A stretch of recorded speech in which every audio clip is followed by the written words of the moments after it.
네, 안녕하십니까. 2022년 9월 16일 마감 시간 안내드리겠습니다. 네, 시장이 좀 다소 불안정하죠. 네, 미국 선물 지수도 안 좋고요. 네, 이건 어쩔 수 없는 현상인 것 같습니다. 미국 물가 지수도 안 좋고, 이제 다음 주에 FOMC 회의가 있고 한국금융통화위원회가 있습니다. 다음 주 목요일이죠. 모든 것들이 월화수 좀 조심해야 될 것 같습니다. 그러다 보니까 미증시도 좀 흔들리는 것 같고요. 우리도 많이 흔들리는 것 같습니다. 자, 셀트리온 얘기를 안 드릴 수가 없네요. 오늘 HLB에 대해서 좀 얘기를 드렸는데, 최근에 유상증자, 간암 임상 결과 발표, 이런 것들이 주시장에 미치는 영향, 그 다음에 우리 투자자들이 갖춰야 될 투자에 대한 안목, 생각들, 이런 얘기를 좀 드렸습니다. 네, 이 셀트리온도 또 얘기를 해야 되겠죠. 자, 우리가 그동안 이제 셀트리온에 대해서 제가 코멘트를 계속 연속적으로 해드렸습니다. 셀트리온 기업에 대한 문제가 아니다. 지금은 매크로 거시경제 상황이 좋지 않다. 물가가 계속 올라간다. 따라서 금리를 올린다. 연준의 정책에 반하지 마라. 정부 정책에 반하지 마라. 결국 주식시장도 투자자들이 돈을 벌려고 하는 곳이다. 돈을 벌려고 하는 메이저 집단이 주 세력이 가는 방향에 대해서 역행하지 마라. 그대로 순리에 따라라. 저는 그 얘기를 좀 많이 드렸습니다. 물이 땅에서 산으로 갈 수는 없다. 산에서 땅으로 흘러내려온다. 흘러 바다로 가는 것이지 바닷물이 산 꼭대기에 올라가는 경우는 쉽지가 않다. 네, 그 얘기를 계속 드리고 있습니다. 셀트리온도 거기서 크게 벗어나지 않는 그런 흐름이 있다. 저는 이제 그 부분을 좀 많이 강조해 드렸고요. 지금 그런 모습을 보이고 있습니다. 환율은 좀 중요합니다. 제가 생각했을 때 환율이 지금 1,400원대로 올라오고 있기 때문에, 그럼 이러면 셀트리온은 수출을 많이 하죠. 좋습니다. 그래서 생각보다 실적이 좀 괜찮게 나오겠는데? 나중에 3분기가? 그 얘기가 아마 나올 겁니다. 이게 좀 쳐다보고 있어야죠. 이거 사긴 사야 되는데 제가 자문을 해드려야 되는데, 언제 매수 타이밍을 잡아야 되나. 저도 이제 초유의 관심이 가는 그런 국면에 도달했습니다. 자, 이제 그동안 여러 차례 수차례 이제 자문을 해드렸고, 공식적으로도 해드렸고, 공식적으로 이제 팔아야 된다, 수익 실현하세요, 이 정도면 나쁘지 않습니다 라고 가장 마지막 최종 의견이 이 구간에서 들어갔습니다. 그렇죠? 수익 나신 분들을 좀 정리하시고, 네. 대신에 이제 장기적으로 가시는 분들은 어쩔 수 없다, 네, 그렇게 얘기 드렸고요. 장기적으로 가신 분들은 지금 어떻게 해야 되냐? 마찬가지입니다. 지금 여기서 18만원이야 15만원이야 20만원이야는 무의미하다 얘기 드렸고요. 여기서 왔다 갔다 하는 거는 그거 신도 아닌 이상 잡을 수 없다. 대신에 이제 신규 자금을 가지신 분들은 좀 고민이 되는 거죠. 지금 현금 비중을 좀 확대하라고 해서 확대해놨는데, 그걸 어떻게 쓰면 좋을까? 예, 저도 마찬가지 지금 자문해드리는 분들이 현금 비중이 45%라고 계속 얘기 드리고 있습니다. 예, 그분들의 현금을 이제 어떤 순간에 어떻게 투자를 해야 되느냐 라고 이제 저 스스로 고민하고 여러분들께 만약에 코멘트를 한다면, 저는 첫 번째 신용 반대 매도가 나온 날 들어가 있다. 두 번째 이상 투매. 뭐지? 미치겠네. 못하게 주식. 이제 주식 그만해야겠다. 라고 느낄 정도로 주시장이 엉망진창일 때 들어가겠다. 세 번째, 다음 주 월화수 중에서 이제 금요일날 금리 발표를 했으니까 일단 월화수는 좀 지켜보겠다. 네, 올라가면 어쩔 수 없다. 어쩔 수 없죠. 근데 미국 금리가 이제 나오는 거 보고 베팅은 할 수 없죠. 금리가 0.5% 나왔다. 그 다음날 갭 상승할 겁니다. 그러면 그 갭 상승한 거 보고 따라가든지 아니면 안 사든지, 어쨌든 0.5%가 나오면 그걸 봐야 됩니다. 근데 0.75가 나왔다. 애매모호하죠. 원래 예상대로 0.75가 나왔어. 그냥 시장이 약간 시큰둥할 겁니다. 그냥 조금 올라가다가 조금 떨어지다가 올라가고 이러고 있겠죠. 근데 0.1% 나왔다. 이거 뭐지? 좀 급락이 나올 수도 있겠죠. 만약 1% 나왔는데 급락이 나왔다. 그건 잡아야 돼요. 그건 잡아야지. 저는 이제 그렇게 생각하는 거죠. 그냥 목요일 날이나, 그냥 목요일 날 FOMC 결과가 나올 거거든요. 그냥 목요일 아침에 뭐가 이제 미국 장중에 금요일 밤에, 수요일 밤에 이제 장중에 좀 체크를 해야죠. 금리가 어떤 식으로 하는지. 새벽에 나오니까 보면서 할 수는 없고 나오겠죠. 아침에 눈을 뜨고 이제 생각을 하겠죠. 어떻게 대처해야 되나. 결국에는 이제 대응의 국면이거든요. 뭐 제가 예측할 수도 없잖아요. 0.5 올리는지 0.7 내가 제롬 파월 의장도 아니고 뭐 지금 FOMC 회원도 아니고 저는 그냥 뭐 일개 그냥 대한민국 국민 중에 한 명이니까 그쵸. 그런 상황이기 때문에 그럴 수밖에 없습니다. 근데 경제 상황상 지금 미국의 어떤 물가 상승의 어떤 흐름을 봤을 때 제가 봤을 때는 이번 올리고 다음번에는 조금 쉬어가지 않을까 좀 그런 생각을 하고 있습니다. 이번에 세게 한번 올려주고 그냥 0.75 정도 그냥 시장에서 예상하는 0.5도 좀 그렇고 1도 그렇고 이쪽 해도 저쪽 해도 욕을 먹을 가능성이 있으니까 한 0.75 정도로 그냥 원래 하던 생각대로 하고 시장도 그냥 그러려니 하고 받아들이고 좀 횡보하다가 그 다음에는 0.5 그 다음에 0.25 뭐 이런 식으로 좀 눈치를 좀 보다가 그 다음에 경제 지표 좀 보다가 이런 식으로 흘러가지 않겠는가. 네, 그렇게 저는 생각하고 있습니다. 우리나라 지표도 뭐 그렇게 뭐 엄청나게 나쁘지도 않고 어떻게 보면 너무 우리가 기대가 크니까 뭐든지 뭐 잘 됐으면 하는 바람이 있잖아요. 우리 인간의 욕심 끝이 없거든요. 내가 수중에 돈이 1억 있으면 2억이 있었으면 좋겠고 2억이 있으면 5억이 생겼으면 좋겠고 5억이 있었으면 10억이 생겼으면 좋겠고 10억 있으면 집이 좋은 게 하나 있었으면 좋겠고 집이 좋은 게 있으면 차가 좋은 게 하나 있었으면 좋겠고 차가 좋은 게 있으면 별장이 하나 생겼으면 좋겠고 별장이 하나 있으면 또 끝도 없이 인간의 욕심 끝이 없거든요. 그렇기 때문에 그거를 정말 핀셋 정책적으로 탁탁탁탁 찍어서 정말 유연하게 한 번에 경착륙 없이 소프트 랜딩을 하기는 쉽지가 않습니다.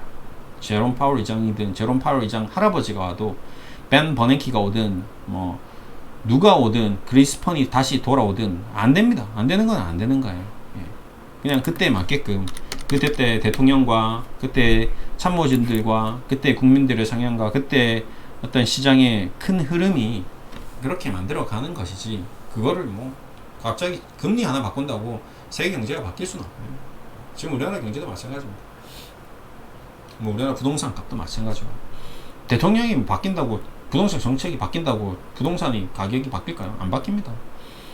전 세계 부동산 흐름, 전 세계 금융 흐름, 전 세계 경제 흐름이 부동산 가격을 좌지우지하는 거지 대통령의 정부 정책으로 부동산 가격을 잡을 수는 없습니다. 그러면 그건 공산당, 북한이나 뭐 중국 정도 가능하겠죠. 근데 중국도 안 잡히잖아요.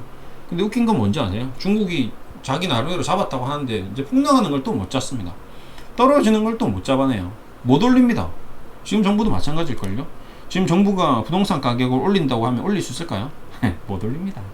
주식시장 가격 올리면 올릴 수 있을 것 같아요? 못 올립니다. 대통령이 정부 정책 펼쳐서 2381을 3000 만들 수 있을까요? 못 만듭니다.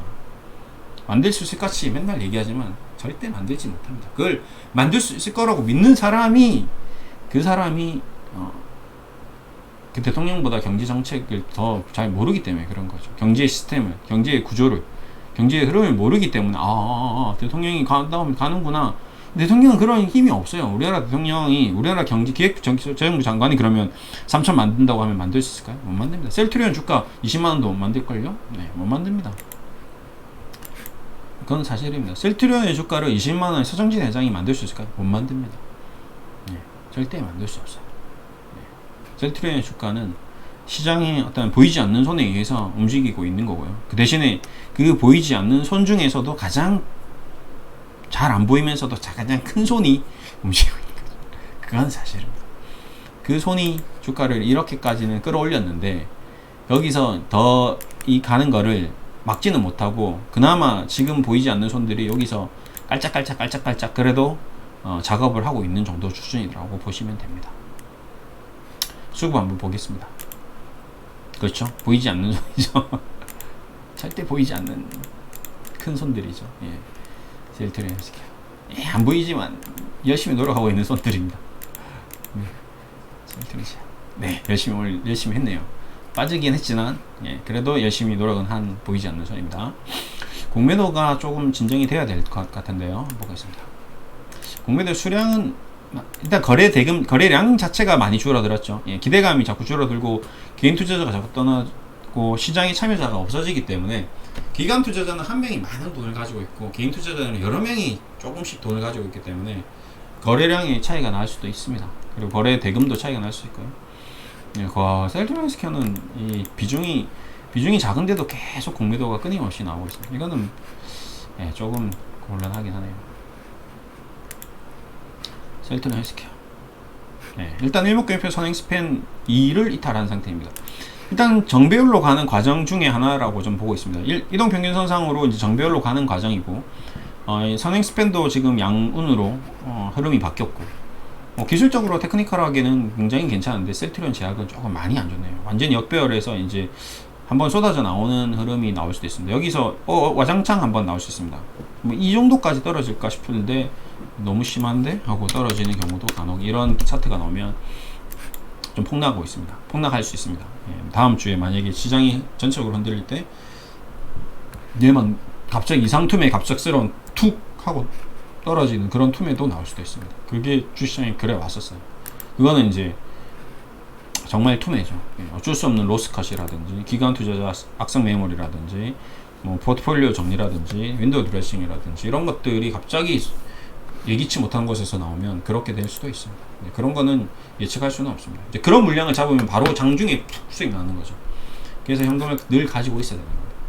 셀트리온도 이제 일단 기술적으로는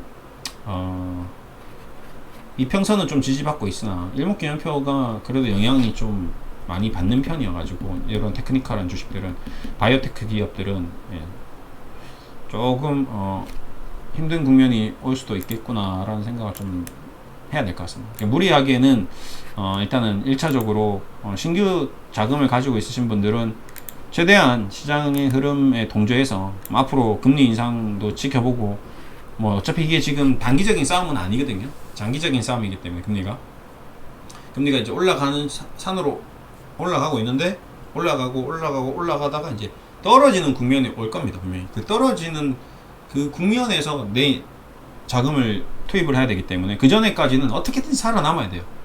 어떻게든지 버텨야 됩니다. 여기서 뭐 조금 올랐다 뭐 떨어졌다 그거 매매할 거라고 매일같이 눈에 쌍심지키고 이렇게 쳐다보고 여기 사서 여기 팔고 여기 사서 여기 팔고 이건 안 됩니다. 이거는 저도 안 되고요. 신도 아니고요. 그거 따라하다가 여기 사서 여기 팔면 좋은데 여기 사서 여기 팔고 여기 사서 여기 팔면 이제 끝나는 거거든요. 그냥 셀트리온 가격은 계속 헬스케어 가격은 7만원에서 왔다 갔다 하고 있는데 돈은 빵원 남는 경우가 생깁니다. 그런 무모한 행위는 하지 마십시오. 그거는 저도 안 되고 여러분도 안 되는 겁니다. 정말 프로 전업 투자자들, 정말 집에서 이렇게 호가창만 보고 있는 아이들, 슈퍼컴퓨터 가지고 있는 아이들, 머리가 비상하게 돌아가는 아이들은 가능할 수 있을 겁니다. 그런 아이들은 그렇게 먹고 사는 거예요. 평생. 여러분도 직장생활 하면서 먹고 살듯이 그 사람들은 그게 직장생활인 거죠. 월급 500씩 600씩 받잖아요. 걔들은 월급 500씩 600씩 받아야죠. 근데 여러분은 직장생활에서 그거 500 받고 그 다음 또 주식으로 500 받고 이렇게 하려고 생각하시면 그건 안 된다. 욕심입니다. 그게 욕심인 거죠. 용돈이라 벌어보려고 아니에요. 그냥 용돈 받아 쓰는 게 현명한 겁니다. 그렇게 보시면 되시고요. 그래서 좀 일단 최대한 중장기적으로 포지셔닝을 할 어떤 그런 시점이 도달하면 그때 저도 좀 적극적으로 좀 커멘터리를 할 생각이고요. 지금은 일단은 계속 스탠스를 한 걸음 뒤로 물러서서 변함없이 시장을 좀 지켜보는 그런 자세를 갖추는 게 현명할 것 같습니다. 계속 그 스탠스는 유지하고요. 현금 비중 계속 유지하고요. 현금 많이 만들어 두시고 그 다음에 열심히 일하셔서 가지고 월급 들어오는 거 저축 많이 해두시고요. 그 저금이 시드머니가 되어서 적시적소의 중요한 시점에 투입되면 굉장히 큰 이익을 만들 수도 있을 거라고 저는 생각하고 있습니다. 주시장은 우리 인간의 마음은 항상 똑같기 때문에 늘 탐욕적이고 욕심에 가득하기 때문에 저도 마찬가지고 여러분도 마찬가지. 그렇잖아요. 배고프면 보이는 게 없어 눈앞에. 그냥 다 맛있습니다. 인간적으로. 웬만해서요. 근데 배가 안 고프면 맛이 없죠. 마찬가지입니다. 우리가 돈에 대한 그 갈증이 항상 있기 때문에 주시장이 이렇게 떨어지면 모두가 한때 갑작스럽게 와 이건 너무 떨어졌는데 이걸 먹겠는데 수익 나겠는데 이게 확 삽니다. 그때는 막 상한가 나오겠죠. 그런 장이 옵니다. 그런 장이 오니까요. 걱정하지 마시고 준비만 열심히 하십시오. 오늘 주말 푹 쉬시고요. 공부 많이 하시고 책 많이 읽으시고 운동 많이 하시고 힐링 많이 하시고 그렇게 지내시면서 또 앞으로 다음을 준비하면 좋을 것 같습니다. 감사합니다.